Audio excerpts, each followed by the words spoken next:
Before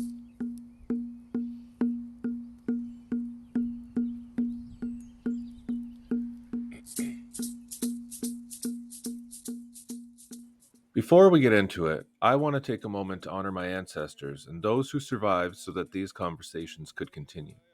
We're here today because these discussions aren't easy, but because they're hard, they are necessary. It's through hard conversations that we learn, grow, and make change. Welcome to the Hidden Coffee House podcast, where we grind through the issues, pour over the details, and serve up the unfiltered truth. This isn't about fluff or surface level politeness. This is about peeling back the layers of the systems that have been built on our backs and breaking them down piece by piece. So grab a seat, pour yourself a drink, and let's dive into the unvarnished reality. Before we dive deeper, let me tell you a little bit about the history of coffee houses. Coffee houses have long been places where revolutions were sparked, where ideas were exchanged, and where communities gathered to challenge the status quo. The coffee house was the birth of intellectual movements, a space for thinkers, artists, and rebels to come together, argue, laugh, and question the systems they lived under. It was the heartbeat of the resistance, a place to reimagine the world. Today, we're carrying on that legacy. The Hidden Coffee House podcast is not just about coffee. It's about conversation, solidarity, resistance, and resurgence. This is the modern day meeting spot, where ideas meet action and where change is brewed one cup at a time. So, what are we really doing here? This isn't a space for both sides' arguments or feel-good reconciliation optics. This is the unfiltered brew. Bold, hot, and sometimes a little bitter. You're here because you care, or because you're curious, or because you're pissed off enough to hit play. Either way, we're glad you're here. The One Dish Project, that's not a charity. It's a revolution in a garden. It's where youth, language, and food sovereignty meet. And let's be clear, food sovereignty isn't just about eating what's local. It's about regaining control over the land and the knowledge that was stolen from us. We're building education that feeds the mind, the spirit, and the body, and that means something. It's about creating spaces where our youth can grow their roots into something deeper than colonial systems. It's about teaching them that their land is not a commodity. It's a living, breathing entity that deserves respect, not exploitation. Two Row Coffee and Tea Company. That's our answer to economic dependence. Our coffee doesn't just wake you up, it funds Indigenous land-based programs and resurgence. When you buy our coffee, you're not just waking up. You're waking up to the reality of decolonization and self-sufficiency. In this podcast, this is the megaphone, the fire pit. This is where we come together to share stories, to laugh, to cry, but most importantly, to resist. This is where the revolution begins in your mind, and it doesn't end until we see real change. This is the space for the people tired of having to prove their humanity to institutions. For folks who know the calls to action weren't a checklist. They were a mandate, and one that's been ignored far too long. For youth trying to make sense of what they're inheriting, and adults trying to unlearn the colonial scripts they were handed. The truth is, we've all been fed a lie, and it's time to spit it out and speak our truth. Let's pause for a second and talk about place, land, identity, because it's all connected. The land is not just where we live, it's who we are. It's our first teacher. It gives without asking for anything but care in return. It roots our languages, our ceremonies, and our responsibilities. When we say the land teaches us, we mean it. The teachings are right there in the soil, in the water, even in the wind. The land speaks to those who listen. But settlers didn't come here with a relationship to this land. They came running from famine, war, enclosure, and persecution.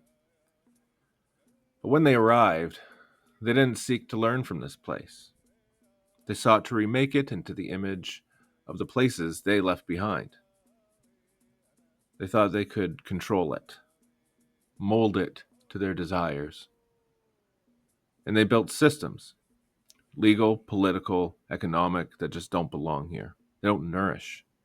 They don't listen. And now, we're living in the end stage of that rootlessness. Capitalism on life support. A culture addicted to convenience. Youth drowning in instant gratification because nothing around them feels like it means anything. We're so far from the land now, and yet we still carry its wounds. Our communities are fractured, but the land still carries its wisdom. Land still teaches.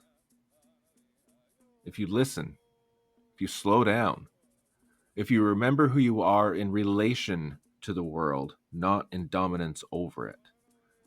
The teachings never left. We just forgot how to listen. That's why we keep returning to the earth, because in a world that tells us we are expendable, land reminds us that we are accountable, interconnected, and necessary. We don't exist in isolation, and the land doesn't either. It's a reciprocal relationship. We can't just take and take without giving back. Sovereignty isn't symbolic. Sovereignty gets treated like it's ceremonial, like it's an honorable mention in Canada's diversity brochure. But sovereignty is governance. It's law. It's knowing that our laws existed long before Confederation and will outlast this province's political theater. These aren't just words we say at a ceremony to make ourselves feel good. These are laws that govern our lives, our communities, and our future. They're okay with sovereignty when it looks like a bank charter or a CEO refusing regulations, but Indigenous sovereignty? That's radical. That's threatening. But why? Because it challenges the very foundation of their systems, and we're still here, living that sovereignty every day. We're still teaching our kids the songs and the laws, still harvesting, still speaking, still governing. That's not romantic. It's resistance. It's survival. Bill 5, unleashing what exactly? Doug Ford's Bill 5 is entitled like a self-help book for corporate colonizers. Protect Ontario by unleashing our economy. It creates special economic zones. That's developer speak for places where your laws don't apply. And if you think that's a stretch, just look at what happened in the Ring of Fire. And now it's everywhere. It's the same old playbook. Create spaces where environmental protections are waived, labor rights are optional, and Indigenous consultation is an afterthought, if that. Ford's government calls it progress. We call it destruction. This bill isn't just an economic plan, it's colonial takeover dressed up as growth. You'd think consultation would be the bare minimum, right?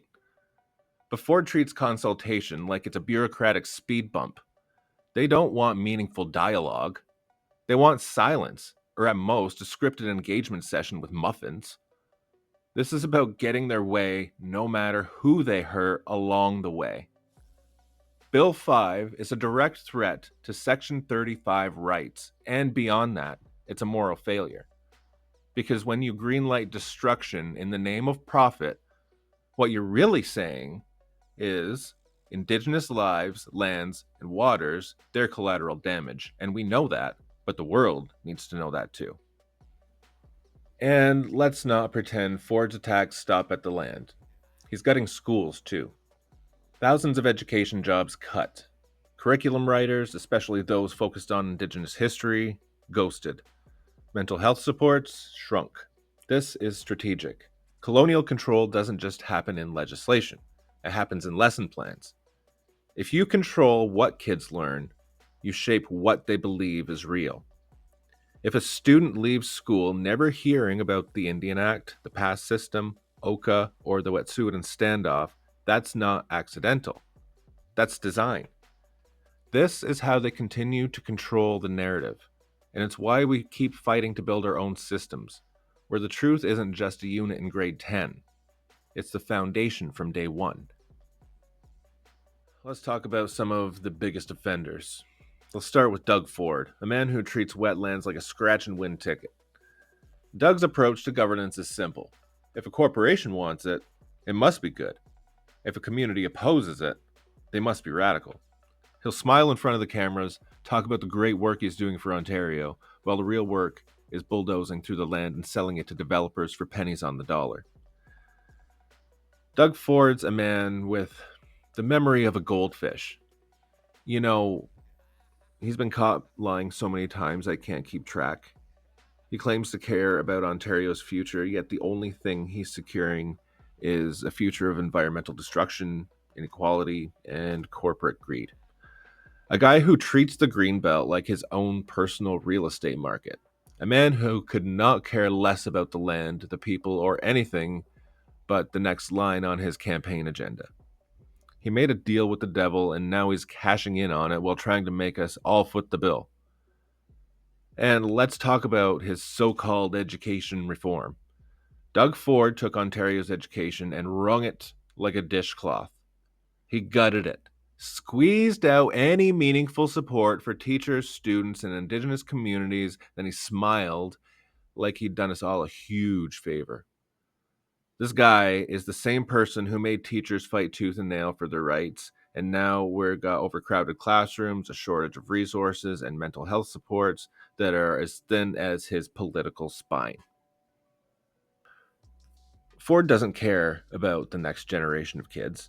He only cares about selling a broken system to corporations and pretending like he's doing us a favor.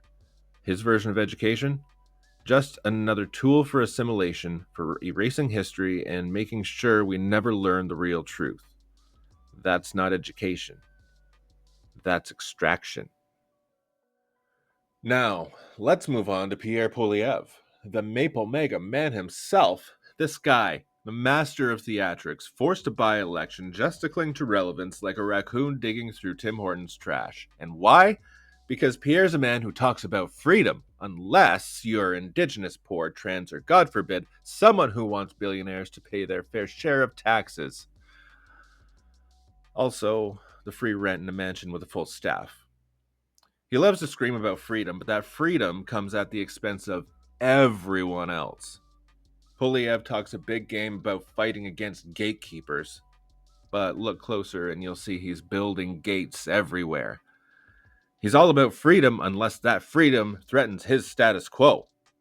He's a man who will pretend to care about democracy until it threatens his financial backers. And that's when the real tyranny shows up. Poilievre's the kind of guy who likes to rally a crowd and hand them the keys to the convoy, then call it democracy. He's not interested in actual freedom. He's interested in freedom for the powerful to do whatever the hell they want while everyone else is left out in the cold. He's willing to sell out every community that doesn't look like him in order to make sure the rich stay richer. Let's not forget about Mark Carney, the financial ghost of Christmas neoliberal future.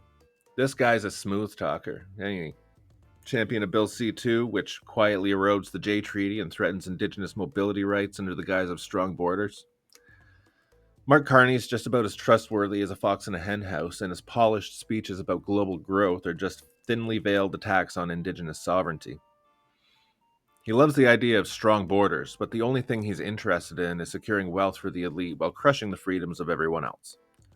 Mark Carney's approach to the financial stability is nothing more than a smokescreen for colonial extraction. He's not building bridges, he's building walls, and the only people behind those walls are the rich and powerful. He talks about economic resilience, but what that really means is squeezing the life out of the communities, privatizing everything they can, and using your resources to fund their future. And it's not just about money, it's about control. It's always about control. Control of movement, control of identity, control of land, control of law. And if you take a closer look, you can see that Bill C-5 works hand in hand with some provincial legislation, such as, Ontario's Bill 5. And that's why they fear us, because we see through it all and can't be colonized quietly anymore. So here we are, staring down these colonial power structures that have worked tirelessly to erode our land, our rights, and our freedom. But they've made one fatal mistake. They underestimated us. Doug Ford, Pierre Poilievre, Mark Carney, they They all think they can control the narrative, shape the future, and bulldoze through us. But here's the truth. We've been here for thousands of years, and we're not going anywhere. We've survived their attempts to erase us, and we're still here, still fighting, still speaking our truth. These guys may be in power now, but they've only been here for a fraction of time. They can bulldoze, they can legislate, they can build their gates, but they can never take what's ours. They can never control the land, and they can never control us. Look, these aren't just policies, they're tools. They're part of the same system that started with stolen land and continues through legislative genocide. It's not always overt. Sometimes it wears a suit. Sometimes it signs a bill. But we see it. And still, we rise. Still, we teach. Still, we plant. Still, we organize. That is the revolution. You're not powerless. You are surrounded by teachers, growers, thinkers, and warriors. So listen, learn, show up, speak back, back others up. And if you've got a platform, use it. Because they've had 158 years of airtime. Now it's our turn.